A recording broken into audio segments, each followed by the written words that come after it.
Bonsoir mesdames et messieurs et bienvenue dans cette édition. Voici les titres. Après plusieurs menaces, la population de la zone Gatumba prend l'initiative de se protéger contre les inondations tout au long de la rivière Rusizi. À partir de l'année 2024, tous les matériaux de construction importés devront remplir les normes de qualité exigées. Les détails, c'est dans quelques instants. Bienvenue encore. Après plusieurs menaces, la population de la zone Gatumba prend l'initiative de se protéger contre les inondations tout au long de la rivière Rusizi. Les travaux en cours présentent les résultats positifs. Reportage signé Gérard Nishim.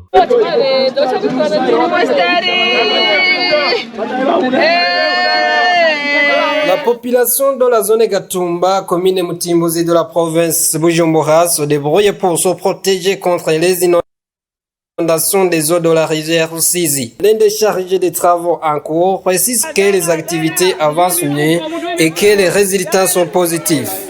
Tumaze imyaka irenga ine turiko turaturatura byabaye ngombwa ko twafashe ingingo kabiri mu ndwi Il y a 4 ans que nous ne sommes pas stables, d'où l'idée de prendre des jours de la semaine, jeudi et samedi, dédiés à ces travaux. Tous les citoyens y participent avec joie, car nous sommes en angoisse.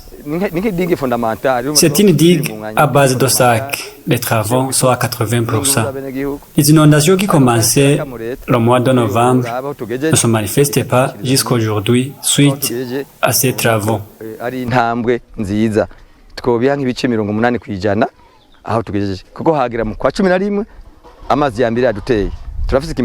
L'un des habitants de la colline Kinyinya 1 de cette même zone révèle les dégâts que lui et sa famille subissent et demande l'État de prendre la question en main. Nous avons perdu beaucoup. Nos maisons sont démolies. Nous n'avons pas aucune chose. Nous demandons l'État de nous sauver dans cette situation en nous donnant du renfort. Julien Imbona signale que ces travaux comptent encore des obstacles et appelle au gouvernement de soutenir leur initiative.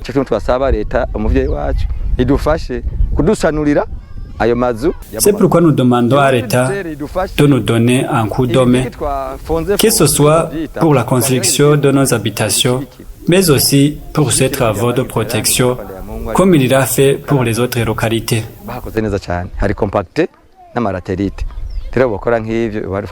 Rappelons que la zone Gatumba fait chaque année face aux inondations de la rivière Rusizi et compte aujourd'hui des centaines de ménages et biens publics déjà menacés. À partir de l'année 2024, tous les matériaux de construction importés devront remplir les normes de qualité exigées. Cela a été signalé par le directeur général du BBN, Séverin Sindaïkengera. Les détails avec Roselyne Monedze. La sensibilisation dans l'importance du respect des normes sur les matériaux de construction est le but de la réunion du BBN, Bureau burundais de normalisation et contrôle de la qualité, tenue ce jeudi 30 novembre 2023 à l'hôtel Source du Nil. Les importateurs, les commerçants et les dirigeants des industries des matériaux de construction étaient présents. Le BBN a démontré la manière dont la qualité de certains matériaux de construction comme le fer à béton, les tuyaux et les fils électriques doit être.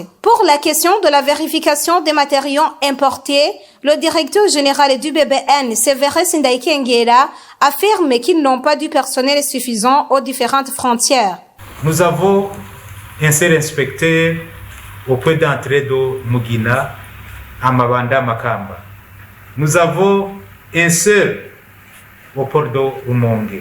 Nous avons 3 au port de Bujumbura. Et ces 3, ce sont eux qui sont appelés à faire le management de la qualité à l'aéroport Mercure Ndadaye.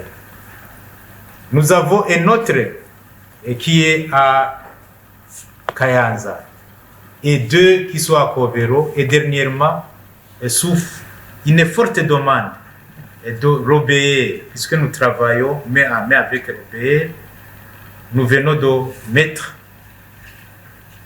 un employé à Gitega. Et là, vous pouvez deviner, vous pouvez regarder, vous connaissez la géographie du Burundi. Il y a des points d'entrée, Gatumba, Marambo, Ruhwa. Vous pouvez monter Gasenyi Nemba, Gahumo et Muragarazira. Nous n'avons pas de travailleurs. Et nous attendons à ce que nous soyons servis en personnel suffisant et pour effectivement faire ce management de la qualité des biens et des services. Le directeur général du BBN rappelle aussi qu'à partir du 1er janvier 2024, tous les matériaux qui ne respectent pas les normes exigées n'entreront pas au pays. Lors de la grâce qui a été donnée à ces commerçants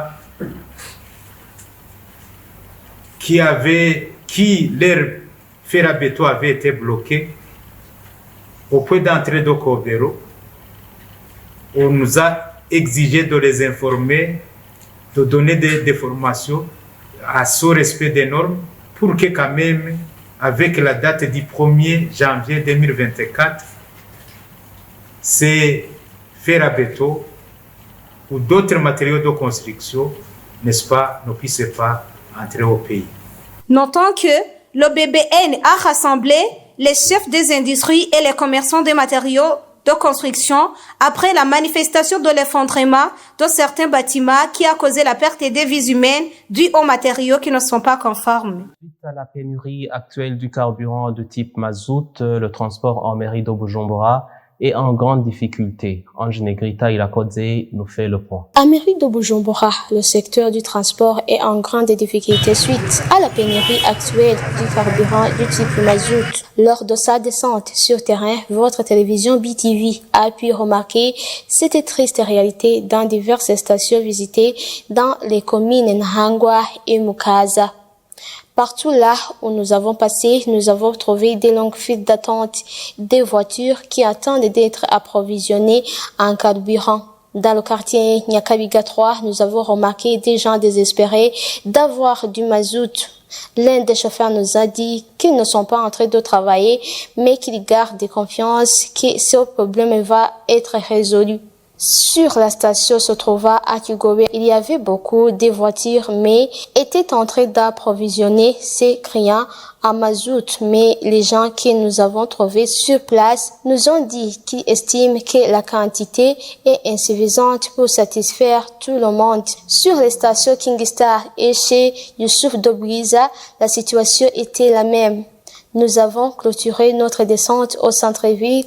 Sur la station se trouvant sur la chaussée Prince-Louis Guagasoli et des longues files d'attente attendaient là aussi de s'approvisionner en mazout, ce qui provoquait un embouteillage pour les gens utiliser les routes à venir de la Victoire, chaussée Prince-Louis Guagasoli et le boulevard Patrice Lumumba. La carburant du type mazout est essentiel car il consomme par de différentes catégories de véhicules, notamment les véhicules de type coaster, utilisés le plus souvent dans le transport en commun, le bus scolaire et les déplacements des marchandises dans différentes provinces. Le Burundi va bientôt mobiliser des fonds domestiques pour que la santé de sa population puisse être en charge par les Burundais eux-mêmes. Pour plus de détails, Benoît Sindaïgouane. Il est prévu un dialogue panafricain pour l'autofinancement dans le secteur de la santé.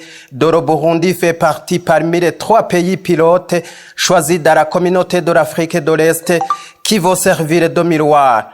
Dr Aloïse Nyabenda, président du comité de pilotage chargé de l'organisation du dialogue national sur le financement de la santé, donne les détails. C'est un dialogue qui a été initié par le sommet des chefs d'État qui s'est réuni à Addis Abeba.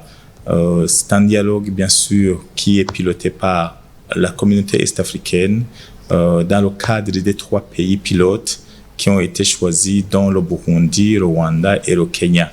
Et donc, les 2 autres pays ont déjà organisé leur dialogue.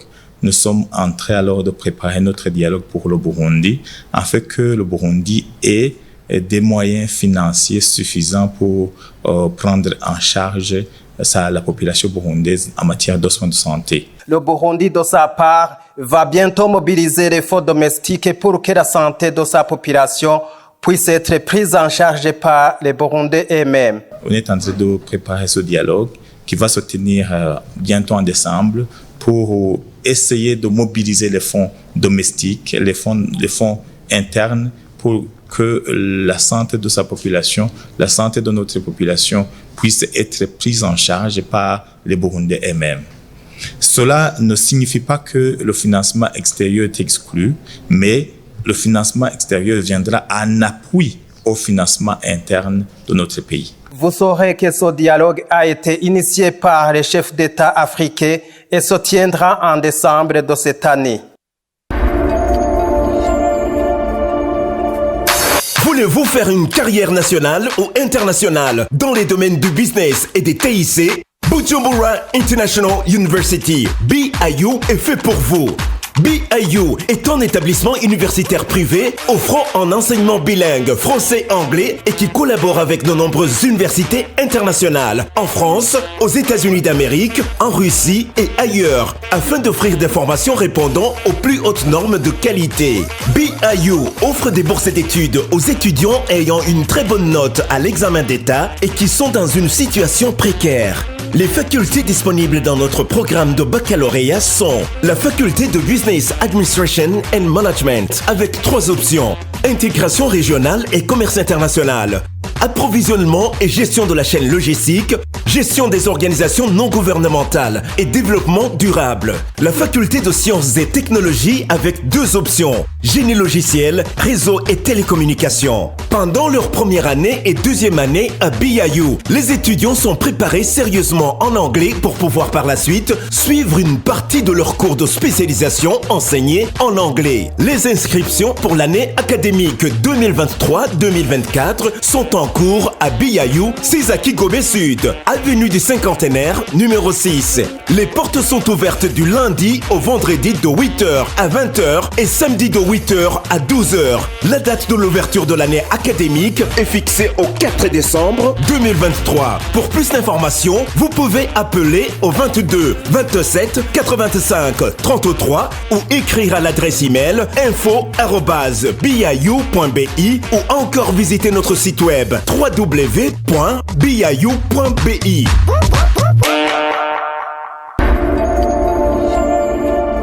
Maintenant à l'actualité internationale présentée par Patrick Atangiman. Commençons notre actualité internationale en Israël où le secrétaire d'État américain Anthony Blinken y est attendu. Il s'agit de sa 4e visite depuis le 7 octobre 2023, comme l'explique le quotidien national israélien Haaretz. La mission d'Anthony Blinken est d'éviter durablement la reprise des combats et faciliter l'arrivée de l'aide humanitaire dans la bande de Gaza. Blinken intervient alors que les chefs de la CIA et du Mossad s'entretiennent avec le Qatar pour tenter de libérer de nouveaux otages. Anthony Blinken a également la lourde tâche d'établir les bases pour un accord de paix durable entre Israël et Hamas, même si on est encore loin. Toujours en Israël, les médias israéliens et arabes relaient également la prolongation de la trêve pour un 7e jour. Une information annoncée par le Hamas et confirmée par l'État hébreu. The Times of Israel cite le bureau du Premier ministre qui indique que le Hamas a validé une liste de 8 otages qui doivent être libérés dans les prochaines heures, parmi lesquels des femmes et des enfants. Le ministère des Affaires étrangères, Kari, précise que les termes de la prolongation du 24 heures du cessez-le-feu sont les mêmes que les 6 jours précédents. Israël s'est ainsi engagé à libérer plusieurs prisonniers palestiniens. Aux États-Unis, la mort d'Ali Kissinger, le secrétaire d'État le plus puissant de l'après-guerre, fait la une des journaux américains. Cette personnalité a été à la fois saluée comme ultra-réaliste qui a façonné la diplomatie américaine. Son héritage résonne aujourd'hui dans les relations avec la Chine, la Russie ou encore le Moyen-Orient. Et bien sûr, la guerre au Vietnam, précise New York Times. En 1973, Henry Kissinger obtient le prix Nobel de la paix pour son rôle dans la résolution de la guerre au Vietnam. Henry Kissinger a conseillé pas moins de 12 présidents, de John F. Kennedy à Joe Biden, nous l'appelle le Washington Post. Henry Kissinger vient de décéder à l'âge de 100 ans. Ainsi que prend fin cette édition, et je vous rappelle les grands titres. Après plusieurs menaces, la population de la zone Gatumba prend l'initiative de se protéger contre les inondations tout au long de la rivière Rusizi. À partir de l'année 2024, tous les matériaux de construction importés devront remplir les normes de qualité exigées. Merci de nous avoir suivis. Merci de votre fidélité. Bonne soirée à tous.